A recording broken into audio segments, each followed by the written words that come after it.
Viimasel ajal on tähelepanu keskpunkti tõusnud asjaolu, et inimesi jälgitakse salaja. Tegelikult peab olema alati olemas selle kohta ka teavitussilt.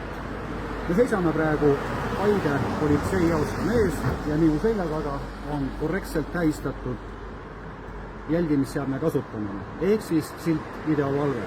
Tahan kiita selle maja töötajad, kes järgivad seadust täie täpsusega. Küll on aga liikluses olukord hoopis teine. Statsionaarsetes kaamerate ees on teavitus, kuid mobiilsete kaamerate osas esineb vajakajäämisi. Nii näiteks toimus selline juhtum, mille kaasuse osas ma sain teada, et tegelikult liiklusjärelevalvet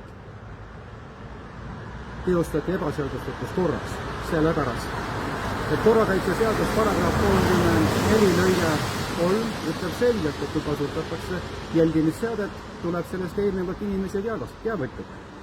Ja nimelt siis Pärnu-Rakvere-Sõmeru maanteel 80 kilomeetril fikseeriti siis seadmega rikkumine mitte ühel, vaid kindlasti ka paljudel. Sellepärast, et minule olevate tõendite baasil ei ole olemas sellist tõendit, mis näitaks, et seal kasutati eelnevat hoiatust.